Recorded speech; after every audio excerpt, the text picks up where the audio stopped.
숏스택.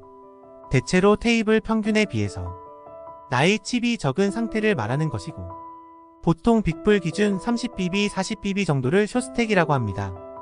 숏스택 플레이도 전략이고, 실력이 좀 부족한 플레이어들도 전체 시드머니의 데미지가 적기 때문에 숏스택 전략을 선호하는 플레이어들도 많이 있습니다. 본인의 경우에는 기본이 무시되고 어그레시브한 게임에서 가끔 쓰는 전략인데요. 오늘은 숏스택 플레이를 전략적으로 쓸 수 있는 방법을 함께 고민해 보려고 합니다. 우리는 그런 경험이 있습니다. 2BB, 3BB로 다시 테이블의 칩 랭커로 올라가는 경우나 바카라 같은 게임에서 1유닛으로 1000유닛을 만드는 경우 등등. 살아남는다는 것은 중요한 것입니다. 홀덤에서 특히 토너먼트 방식의 경우 오래 살아남는 게 수익에 직결되나 보니 내가 숏스택이라 해도 최대한 생존하는 것이 기본 전략입니다. 오래 생존하는 것의 기본 소양은 무엇일까요? 가장 중요한 것은 기다림이라고 생각합니다. 홀덤에서의 기다림이란 필요없는 콜을 줄이는 게 가장 중요합니다. 플랍을 확인하고 내 핸드랑 맞춰보고 싶은 마음은 누구나 다 똑같습니다. 하지만 우리는 숏스택이라는 걸 항상 인지해야 합니다. 우리가 숏바인으로 40BB를 우리 앞에 놓고 진행한 상황으로 설명하자면, 우리는 참여와 동시에 우리의 모든 칩이 들어갈 수 있는 상황에 직면해 있습니다. 시작은 40BB로 한 상태에서 우리의 칩이 30BB 정도는 유지가 되어야 세미 블러핑이든 셔브든 기본적인 전략이 통한다는 것입니다. 기본적인 우리의 스택이 셔브했을 때의 상대가 느끼기에 살짝 부담될 정도는 되어야 하는 것입니다.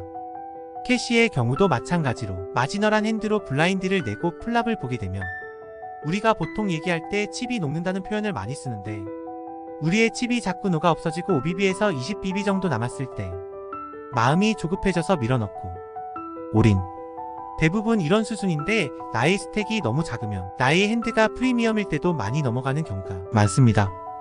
예를 들어 AA를 가지고도 너무 숏스택이라면 헤즈업을 만들 확률이 적고 나의 스택이 적어 상대 플레이어들을 배팅으로 폴드를 시킬 수 없고 리버까지 오픈되는 경우가 많기 때문에 팟을 못 가져오는 경우가 많이 나옵니다. 내가 40BB를 가지고 테이블 입장을 했다면 40BB를 녹이지 말고 최대한 유지하면서 핸드를 기다릴 줄 아는 마인드를 키워야 합니다. 토너먼트 방식의 게임에서도 배드빗을 당하거나 운영 미스로 인해서 초반에 숏스택이 되었다면 이런 상황에서도 적용해 볼 수 있습니다. 기다리다 보면 기회는 오게 됩니다. 낮은 커넥트 수딧이나 로우 포켓 같은 핸드로 플랍을 확인하고 참여하다가 칩을 녹이는 행위는 가장 주의해야 할 플레이입니다. 실제로 이런 핸드가 베스트 핸드가 되는 확률이 낮은 건 우리가 다 알고 있고, 베스트가 될 수 있어도 낮은 확률에 기대는 것이기 때문에 이것은 포기나 다름없는 플레이입니다. 플랍을 여러 번 보기보다는 기다린 후 베스트 핸드일 때 림프 후에 올인으로 헤즈업을 보는 게 훨씬 좋은 전략입니다. 포스트 플랍을 열지 않고 칩을 가져오는 상황이 우리에게는 가장 베스트 상황이고, 올인을 했을 때 상대방이 살짝 부담을 느낄 정도의 칩을 유지하는 것, 이 두 가지는 항상 담아두어야 합니다. 상대의 폴드 에쿼티를 높이는 것, 그것이 숏스택 플레이어가 할 수 있는 가장 좋은 액션입니다.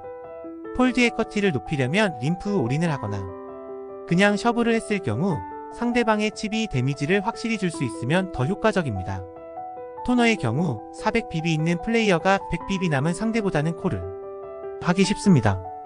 400BB가 있다면 40BB를 상대로 올인을 받더라도 전체 스택 대비 데미지가 10% 뿐이 안 되지만 100BB 있는 상대한테는 절반에 가까운 데미지이기 때문에 폴드 에퀘티가 훨씬 높습니다.